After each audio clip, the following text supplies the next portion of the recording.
Hi guys, welcome back to another episode of Beyond the Veil. My name is Lauren, your host. And before we get into today's episode, which is going to be, I don't want to say a deep dive into dark forces, but we are definitely going to begin to understand them, who they are, what this consciousness group and the many groups that make up the bigger whole is all about. And of course, we will continue to build and build and build in our knowledge and understanding of them, how we play a role in this, and what we need to know for our journey. But we're going to start at the beginning, and it's still going to be an episode I feel chock full of information, and a lot of information that I haven't publicly shared yet.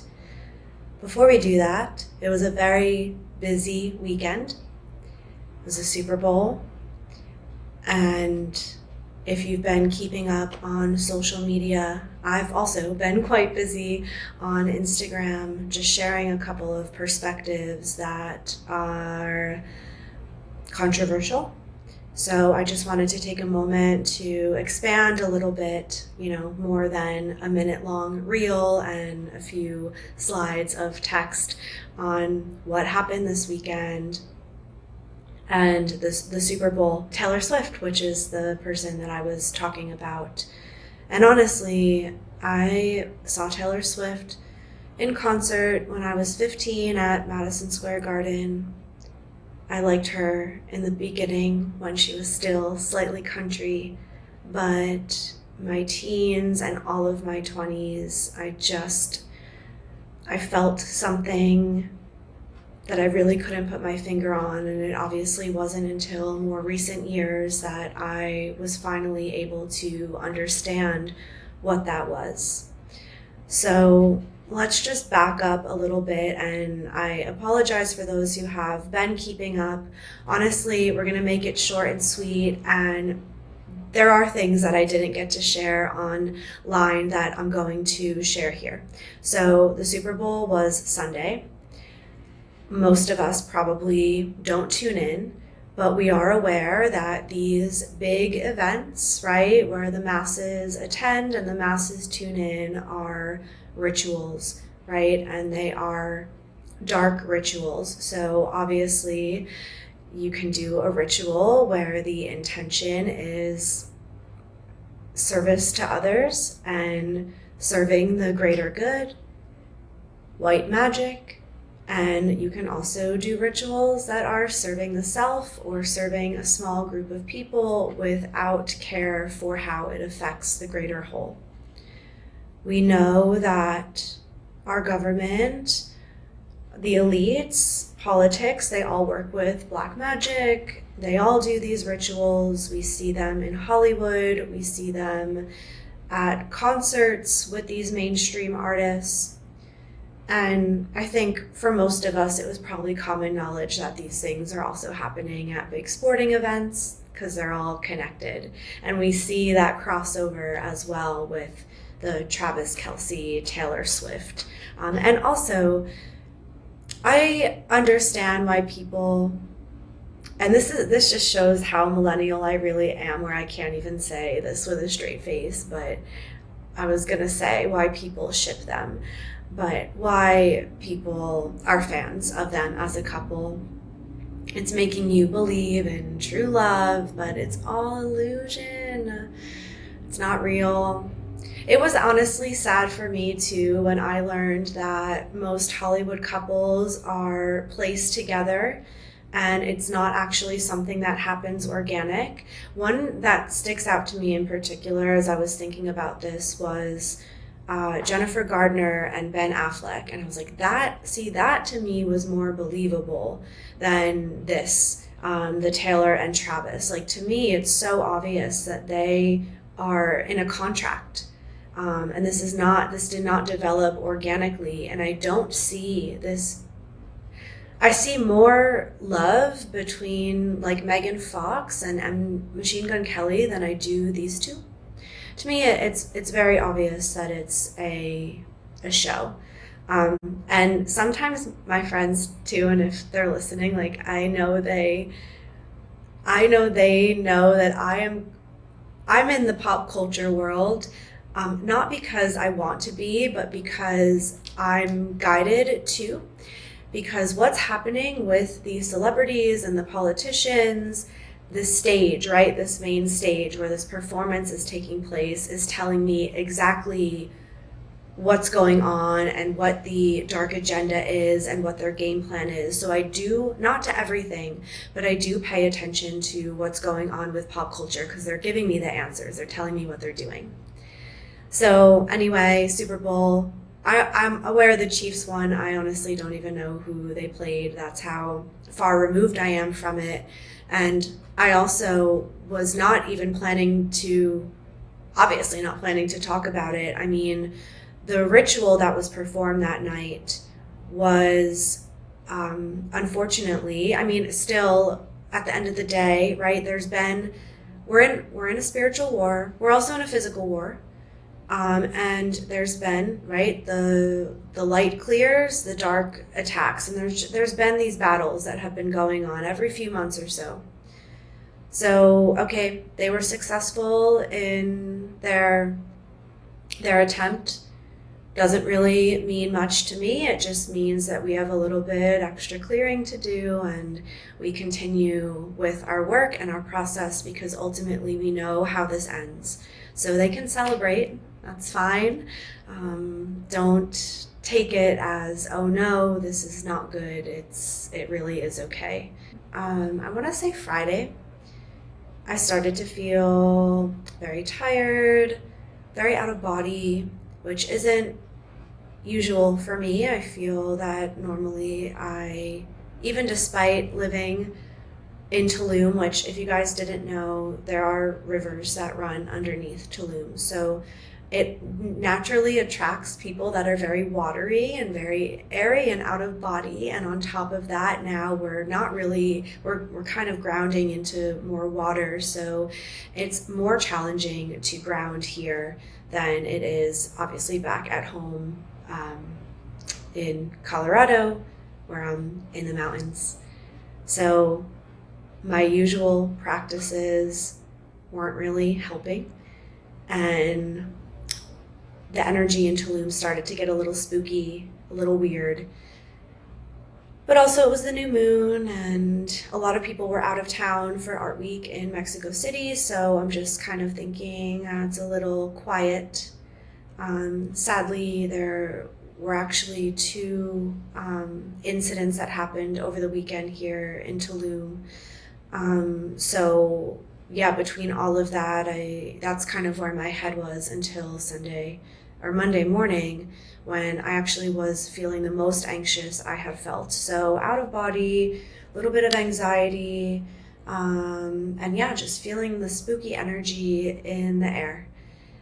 And then I start to see the videos surfacing from the Super Bowl, and you can see them doing these hand movements and kind of the rituals being performed in plain sight. Obviously, there was so much work. There's so much work and so much manpower that goes into these rituals that they perform. Like, Hollywood was there. There were some quote unquote parties that were happening. There were sacrifices.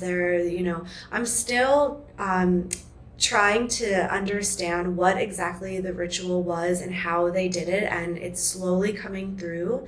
So as I collect that information, it will be shared. For now, I don't exactly know just what they did and what all of the intentions were, except for one in particular, which is where my focus was this time around, which was over in the Middle East. So on Sunday and Monday, I kept getting pulled out of my body. Like I said, a very hard time grounding. And just to note, sometimes you just kind of have to surrender to it. Like, it's knowing the difference between, okay, I'm disassociating and I need to come back into my body and figure out what it is that is making my soul not want to be here right now. Sometimes I get pulled out of my body and it's because I need to astral travel, or there's somewhere that my consciousness needs to be that's not here on earth right now. So I started to get pulled over to the Middle East, and I'm pretty quickly realizing, okay, this is a grid work mission. And, you know, my friend and I, we both had seen the underground tunnels where the wars are happening over there. And we know that they are doing some pretty unspeakable, dark things. We know that they are trying to trap souls in the underworld. So honestly, speaking of starting slow with the dark forces, this is not slow. But I'm gonna keep going. So one thing that I learned over the summer when escaping my ex-mentor was that a lot of her power, her fuel, her life force energy came from the underworld. And it came from there were souls, there were millions of souls that were stuck. And okay, it's an aspect of their consciousness that's down there, but that aspect of their consciousness is connected to higher aspects of their consciousness. So they're pulling and siphoning this energy by trapping these souls in the underworld and feeding off of the higher aspects of their consciousness. The gridwork mission that I completed in Glastonbury right after was really similar to this, where I was traveling for about an hour in the astral, and I had no idea where I was going and what I was doing, and it was just dark, and I knew I was headed somewhere. Finally, I start to enter into, I realize I'm in the underworld, and there were all of these rooms, and they reminded me of like wonky, distorted Alice in Wonderland. Like if you can like think about Alice in Wonderland and then think even more wonky, that is kind of where I was, in like the Mad Hatter energy, the costumes, like just weird. And I kept opening, like they were hallways with these checkered black and white print floors and walls with pictures on it, and I kept opening a door, and then these characters like would pop out, and I would just keep opening the doors, and this went on for maybe another hour or two. And then finally I can hear myself communicating with Gwyn ap Nudd, who is the fairy king he resides in Glastonbury at the Tor, which the Tor is that really tall building on the mound. For anyone who knows it, it is a very powerful place. One, because there are many ley lines that run through it, and two, because it connects the below world to the above world. So he is one of the keepers of the underworld portals, and I saw his energy. I was speaking to him, although I couldn't really hear what I was saying, and then I hear him say, okay, anyone who wants to leave can now leave.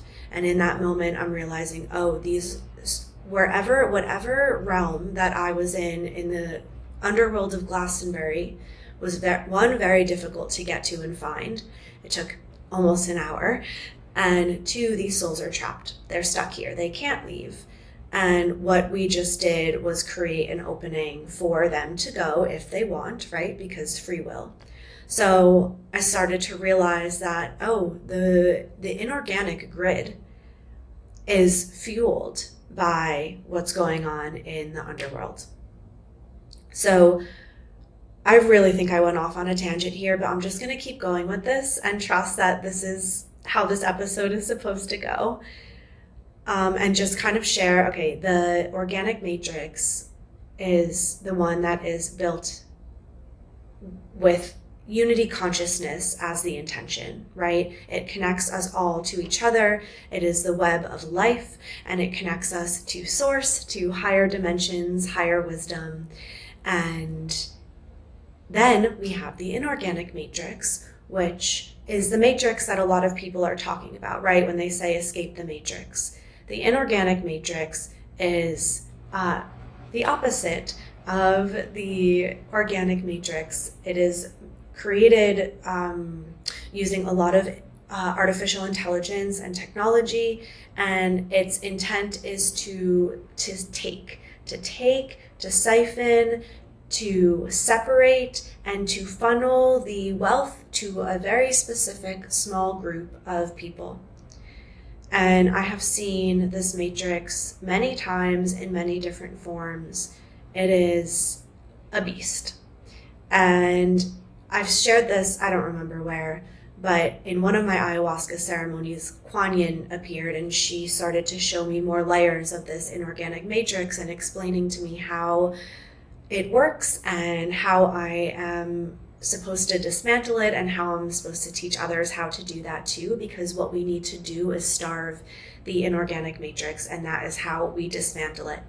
But we are all feeding it right now because it is woven so deeply in the core of our blueprint of our psyche, our mind, our bodies, our chakras. So, when I talk about AI and implants and technology, it's not just these little chips and implants that, we're just pulling out. It is so deep and so layered. And so in a lot of ways, we're feeding this inorganic matrix, and the way that we starve it is by clearing our inner world and purging this energy out of our bodies and reconnecting back to organic consciousness and the organic matrix. And yeah, Kuan Yin was just saying how, a lot of people think that they've escaped because they're not in a 9-to-5 anymore and they're living more in nature and there's more consciousness and mindfulness, but no, it runs so deep and we have just a lot of work to do. So I just wanted to explain that if some of you are like, what are you talking about? And so back to the Super Bowl, the dark forces, this matrix is like all they have. They don't have this matrix anymore. They don't have their fuel sources. They don't have the resources. And yeah, it's kind of that simple, but also very complex and complicated at the same time.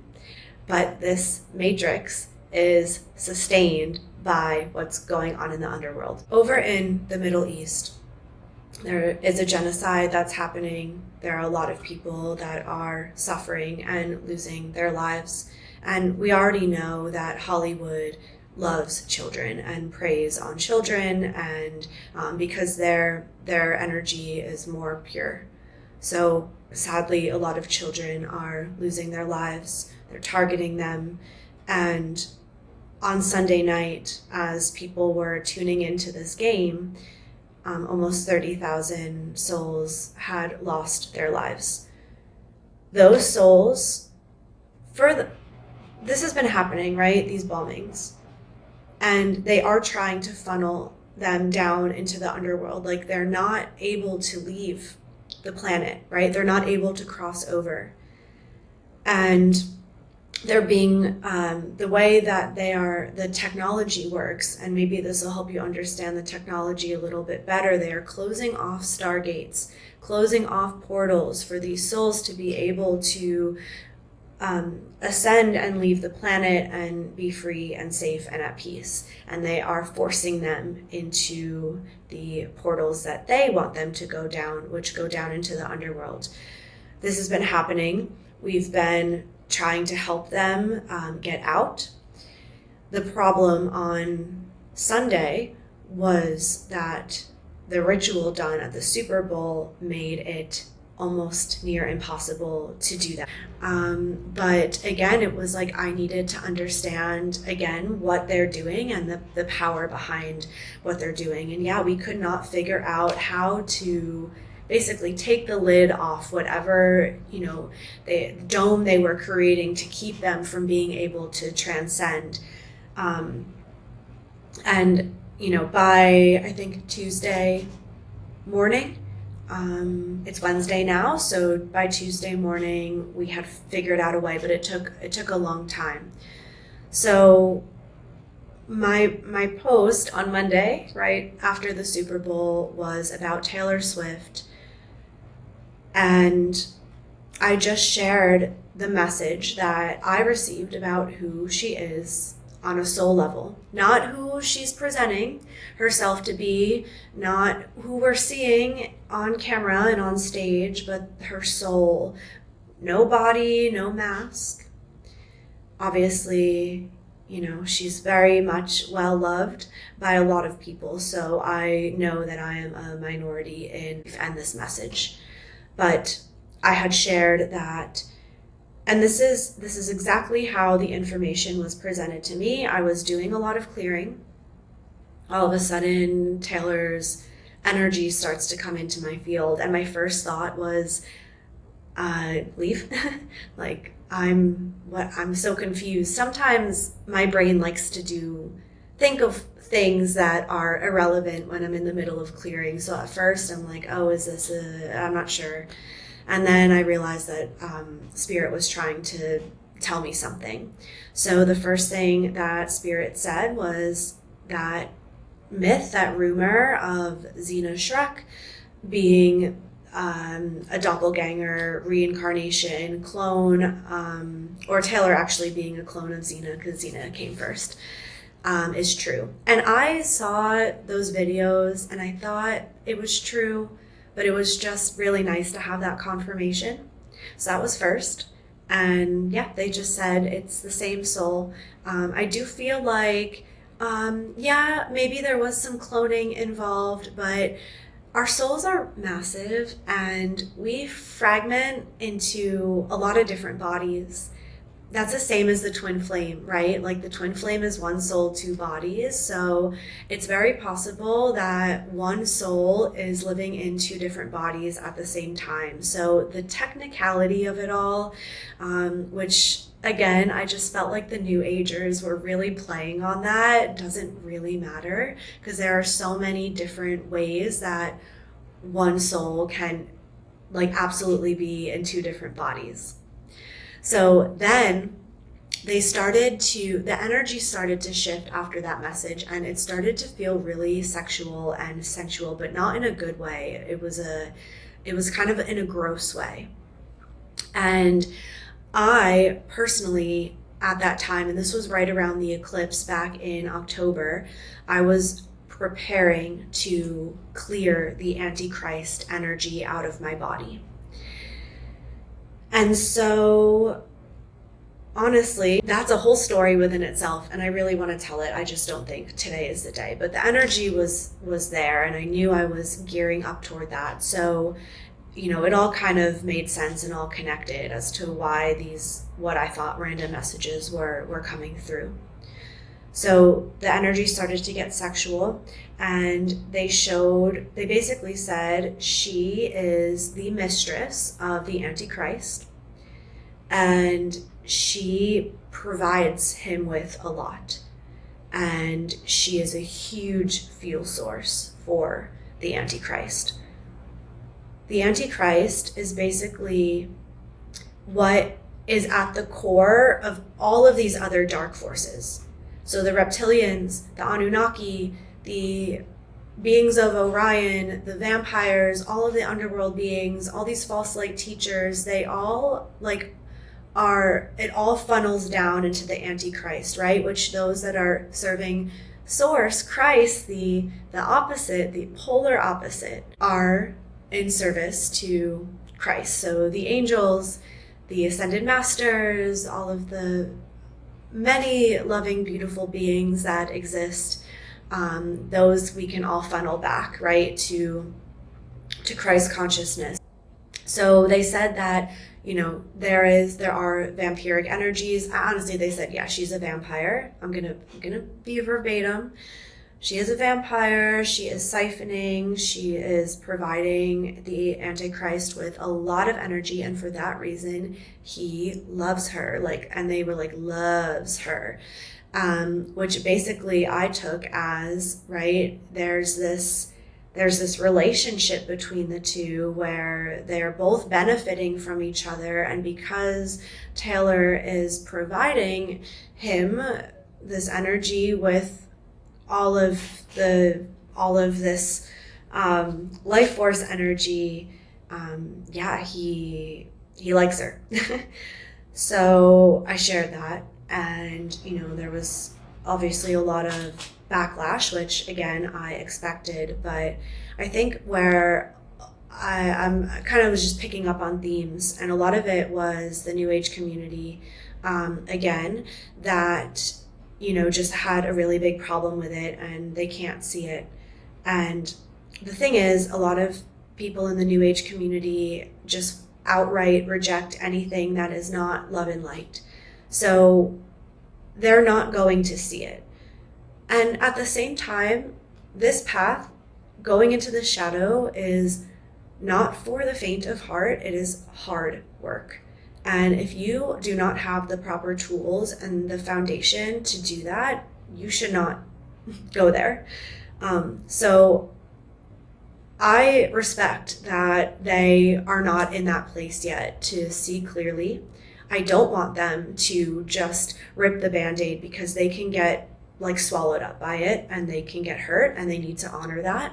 But it's important for them at this time to start to just expand their mind a little bit and understand that this darkness does exist on the planet at this time, and to be ignoring that is a problem. Whether or not they want to dive into the depths of their own consciousness and do their own shadow work to that degree is up to them, and I will never judge or force that, because I know what it's like to go there, and you need to go at the pace that you're meant to go at, or you can kind of put yourself at risk. And also on Monday, Joe Biden, our president, posted a very strange Instagram post. For those who haven't seen it, I will link it in the show notes, but with these beaming red eyes, laser red eyes, and the caption saying, "Just like we drew it up." And in my head, I read that as just like we planned, right? And I knew that they knew that this was a success. I knew that this was all planned, and he was basically letting everyone know that, yeah, we did what you think we did, and yeah, we're celebrating, and yeah, it was a success. So things are getting really crazy out there. To just start, let's just jump into the episode, since I already probably went, we're gonna reel it back in a little bit, and we're just gonna start with an introduction to dark forces.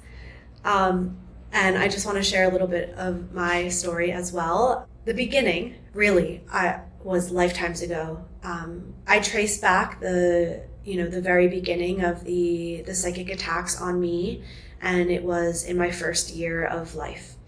I didn't put it together until 2018. I was sitting in a group Akashic reading because I was having another autoimmune flare-up, and I could not figure out what had triggered my body.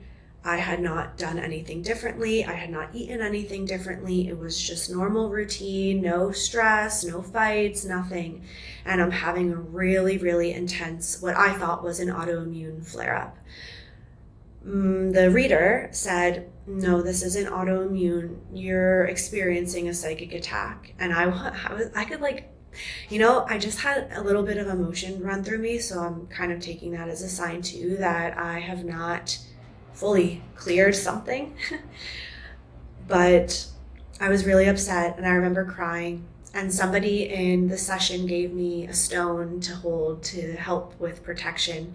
And that's when the teacher said to me, and I know some of you had heard this, she was like, "Your work involves both light and dark." And I could not accept that at the time either. And it's 555. I was like, absolutely not. No, thank you. I just want to stay in the light. And I remember leaving and calling one of my good friends and just at a loss for what to do. And the teacher was like, You need to learn how to clear entities. Just like you brush your teeth every morning and night, you need to clear entities every morning and night. And I was just like, no, I don't want to do that. I do not accept that as my reality. Like, this is BS. I just want to live a normal life. What is happening? So in 2019, 2020, I was dating this person who I've spoken about before. He had this best friend that I immediately did not get along with. And I always thought, what's wrong with you? You can't be friends with the best friend. Like, what's your problem, But he was never kind to me. He was never really friendly to me. And my body just rejected him. So we're 2 years into this relationship now.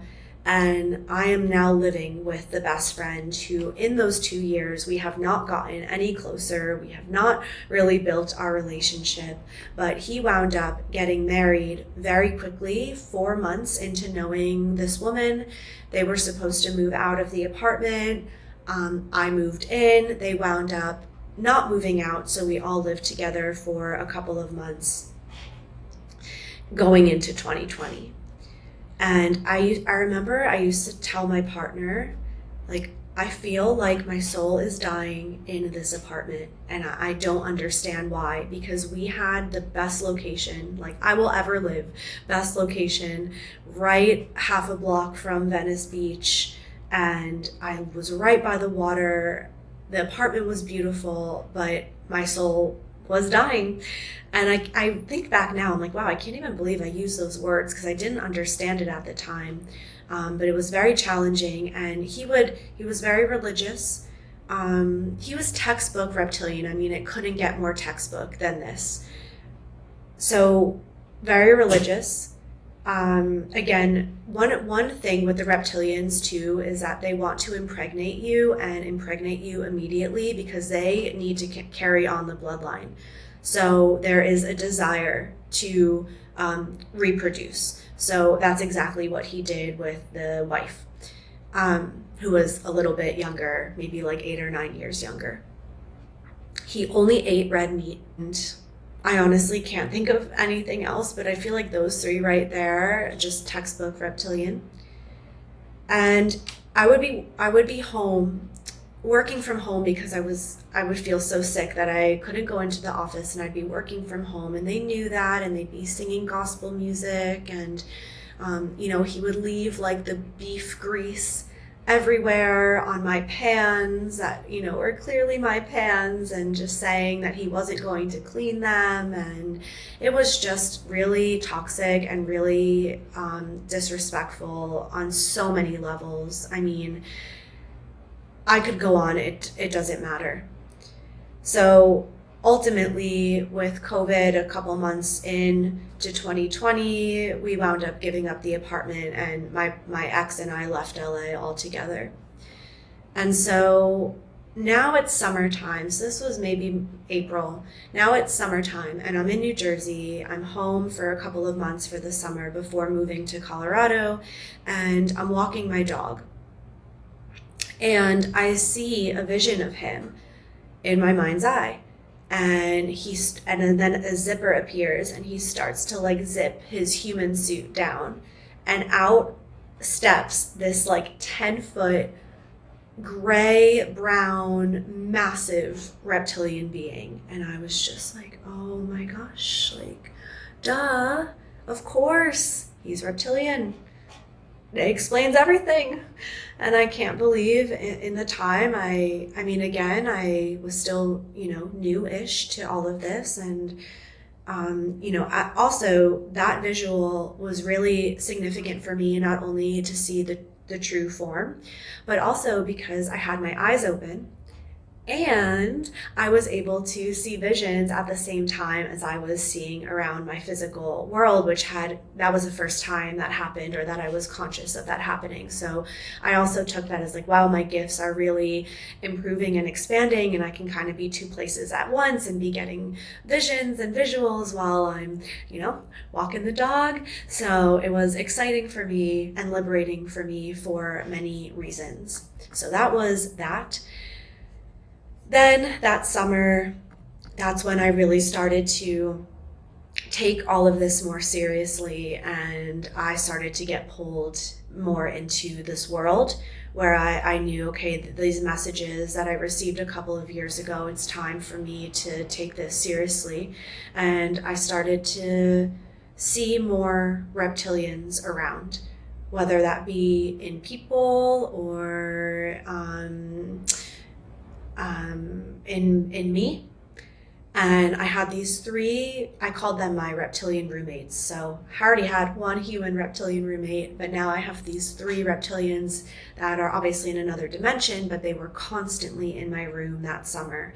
And I was, just continuing to develop my skills to protect, to keep them out, to keep them as far away as possible without them, infiltrating me.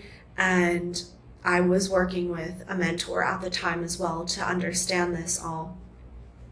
And I was battling. So in the very beginning, now they can't even come near me. There's no fight at all. But in the beginning, it was a battle always, and I would have to fight to get them out of my space. And there were like astral weapons that I had to use and things that I had to do that are just so not a part of my reality anymore. But it was intense and it wasn't easy. And when I tuned in, I'm like, who are these entities?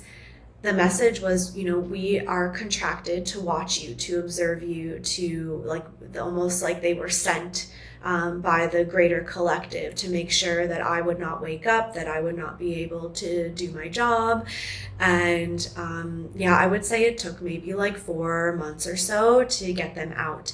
At that time, I started to separate myself from false light practitioners. I stopped watching Elizabeth April, and I really felt like I was kind of on my own, understanding all of this. Also, the Greys at the time I was starting to see, okay, they're in my space as well.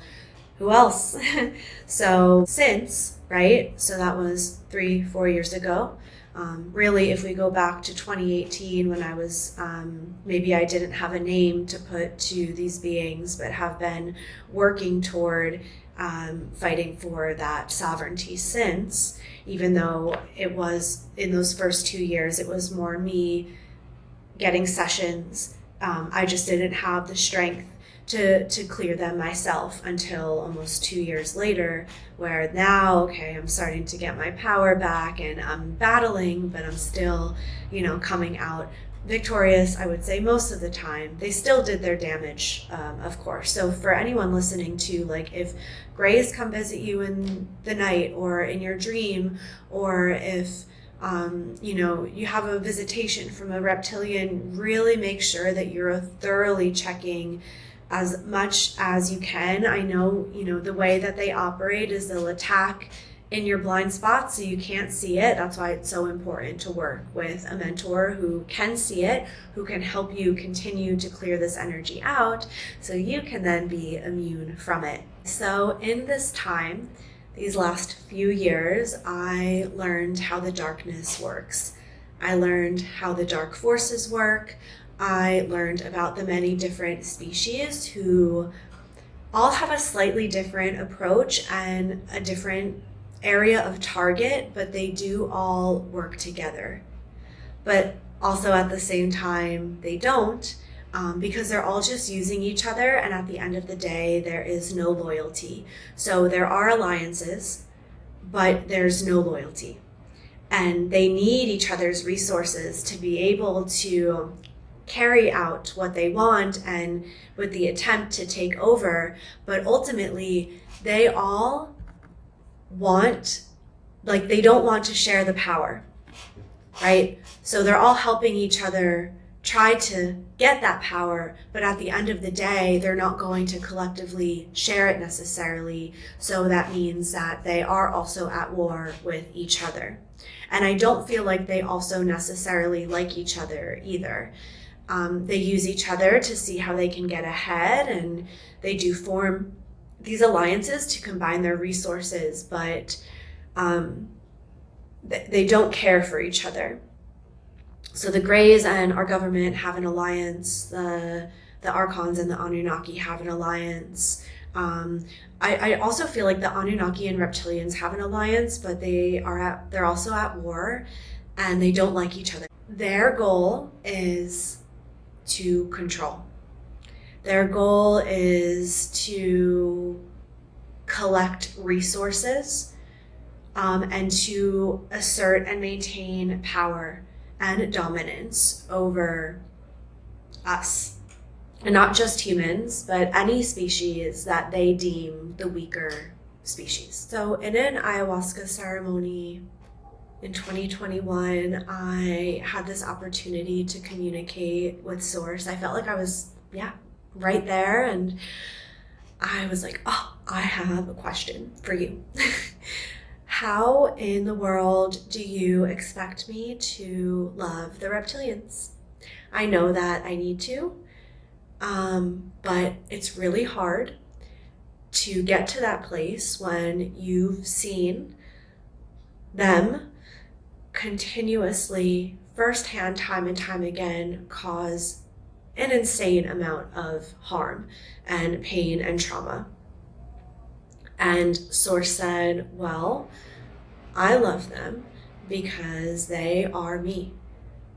And they are a manifestation and a representation of what happens when you turn your back on yourself, when you disconnect from me, right? Because there is, at the end of the day, no separation. So at some point in time, part of Source consciousness chose to separate, to disconnect from the heart, from unity, from love, and that's what you get.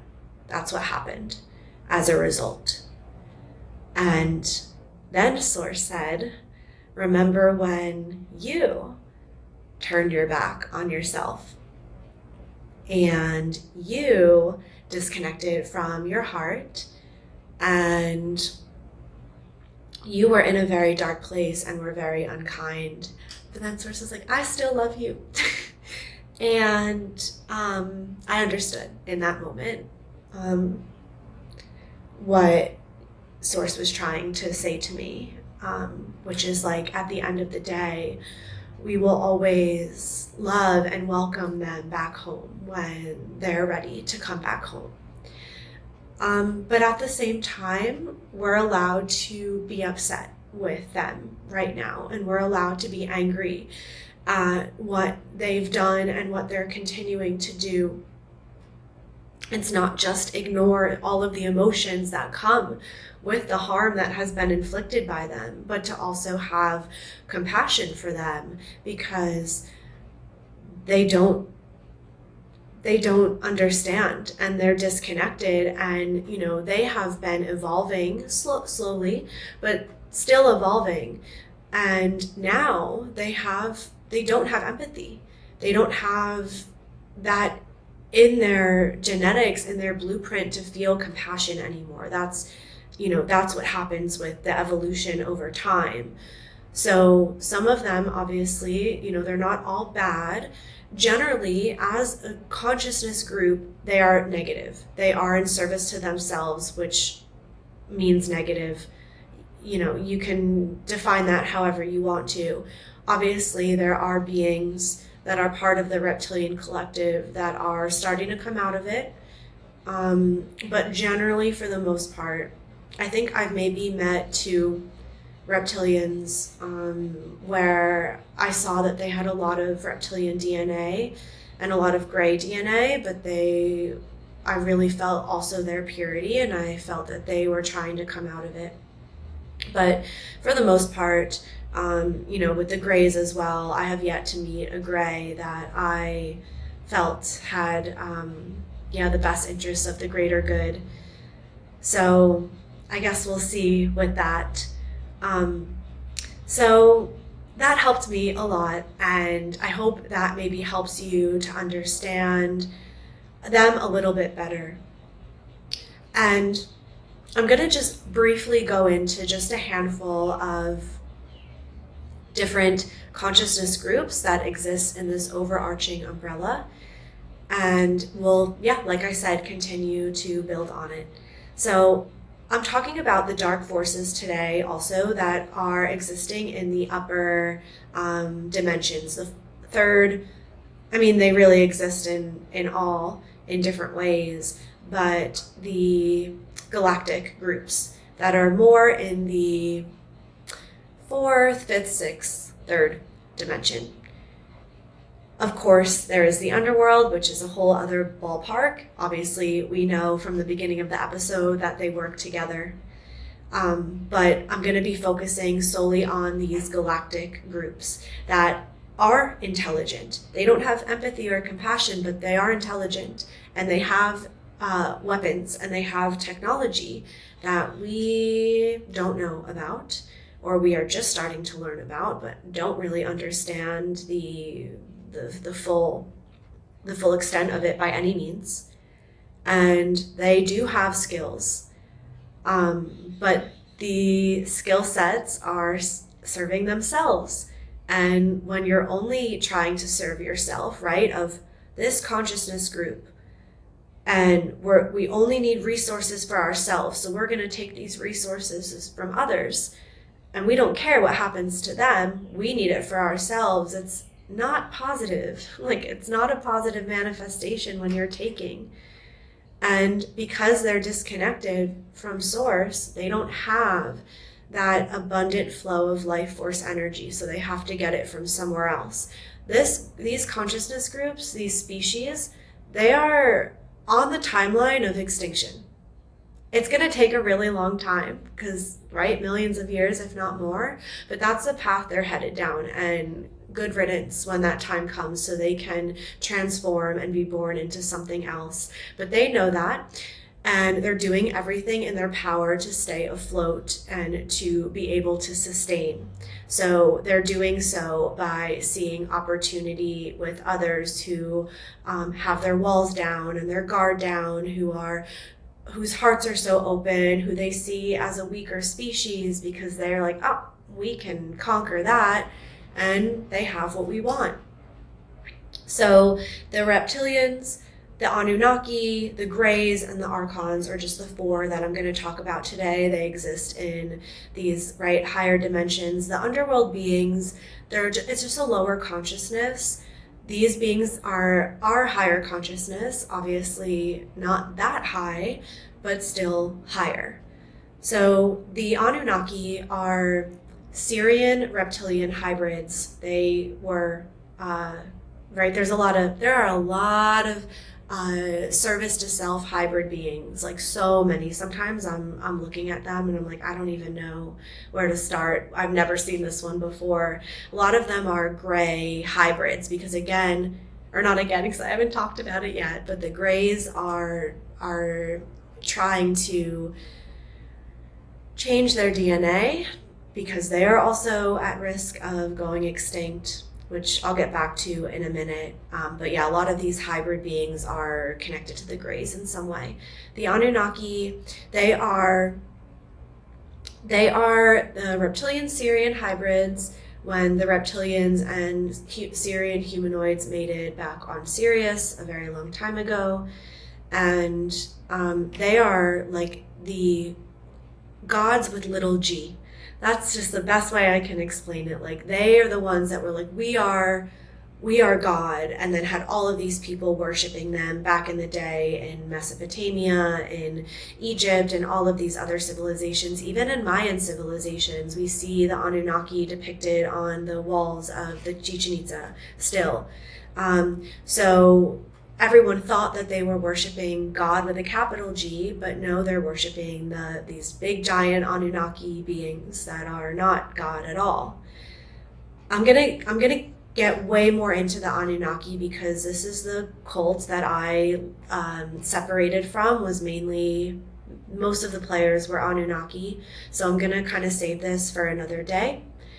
The reptilians, are the lizard people, and what I believe is that they've been around for a while, But they were kind of booted out of the galaxy that they were in before, because that galaxy had gone through its ascension process, and they were just no longer a match, a resonance to what was happening in that galaxy, which I do feel like eventually the Milky Way will also get to that point, right? And then new things will be born, and they play in the duality, and then they ascend, and that's the path of evolution. So they came to this one. I guess it was a match. Sure, we've got things that we need to learn here. We're still very much playing in the duality in the Milky Way. And that is how they wound up here. Obviously, or maybe not obviously, but we can trace war with them back to the very first human civilization in the galaxy, which is on the Lyra constellation, right? First human civilizations. Not long after the Draco, the reptilians invaded, there was a very sad war that took place, and they've just been attacking and kind of taking over these planets, these stargates, ever since. They have bases on Sirius, they have bases on Orion, bases on Lyra, on Mars, on the moon,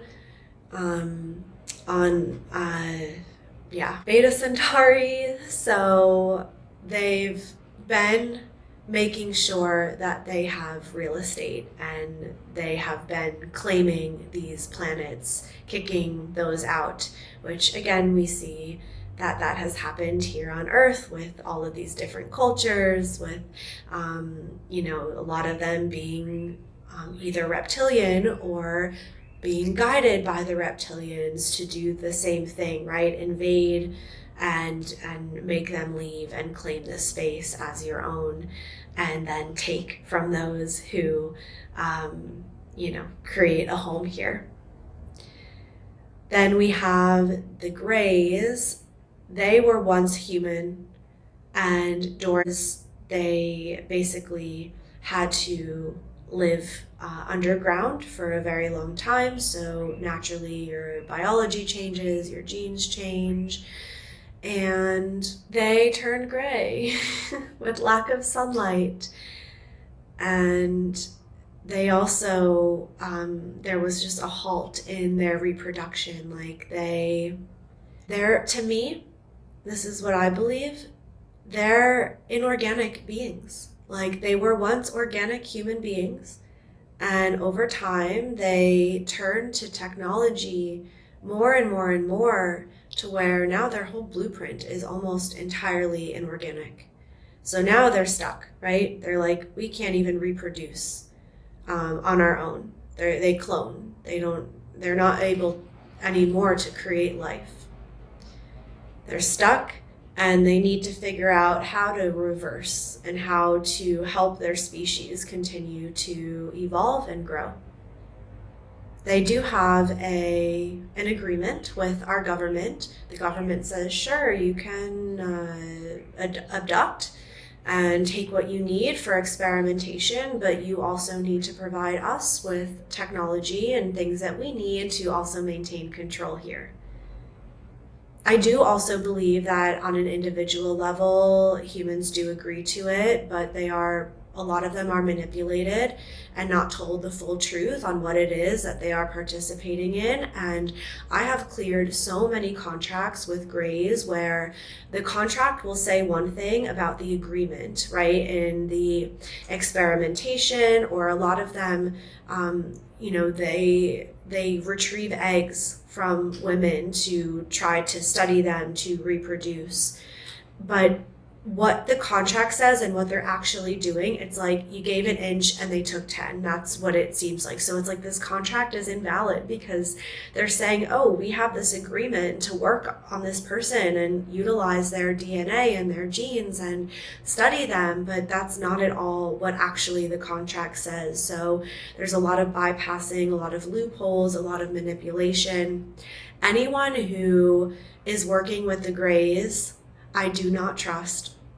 And that's all I'm going to say. Like, I'm not even going to get into it, because they do not care about our well-being. They're also partnered with the reptilians and the Anunnaki. Like, they're all working together. They want to help their species, but there's no exchange. Like, it's not, hey, okay, help us. We want to be able to continue to thrive and survive, and in exchange, like, we will provide you with something that will also benefit your highest good. Like, that's not what's happening. And it's really, they are using mind control. They're all really using mind control to get us to succumb to this. So that's the Greys. And again, there's just so much more, but I know we're already coming up on time. So then we have the Archons. The Archons, I discovered, I want to say it was 2021, and I was just thinking, and I was sitting there like, the reptilians, the Anunnaki, they're the puppets. They're working for someone, and I can feel that, right? And there were interactions that I had with some reptilians where I'm like, oh, you're serving a master, and who is that master? I'm going to figure it out. And I remember being on a call with the same friend that I called after my, the whole, you have entities and you got to clear them like you brush your teeth every day conversation a couple of years back. And so she was like, yeah, you're right. I'm getting the letter A, but I'm not getting a name. And then, a couple months, maybe even longer later, the name came, and it was the Archons. And I see them as these really tall, gray, like almost like mantis beings. And there's a hierarchy, right? So with the reptilians, and this is so ingrained in them, they operate in a hierarchy. And that is that. So there is hierarchy also within the dark force system, whereas not so much when we're in unity consciousness, because everyone is equal. But when we're playing in the lower dimensions, that's not true. That's not the case. There is hierarchy. And so the Archons are one of the top. I'm sure there are more that we don't know about. And as I keep clearing, I know I will find their energy in me if that's true at some point. So, like I said, I believe that really at the root of all of this, like if you strip all of it down, right, they project a lot of stuff at us, but I really believe that there's fear at the root of their being. And yeah, we need to have compassion for them, but also like stop letting them have access to you. That's self-love. So that's it for today on Dark Forces. The next episode, I'm going to go a little bit deeper with understanding the technology and some of the etheric weapons that they use, and we'll just kind of see what else comes, because I don't know quite yet. But I hope you all have a beautiful rest of your day, night, wherever you are, whatever time it is in the world. Thank you all for being here, for listening. Let me know what you think in the group chat. We will open up discussion as always. And in the meantime, you can find me at Lauren on Earth on Instagram and TikTok, LaurenOnEarth.com, and on 222. So just in a few days, I will be doing another group healing and activation for the powerful 222 portal. It will be a lot of Magdalene and Christ codes that will be coming through. So the link is on my website to sign up if you would like to join us. And I'll see you next time. Bye.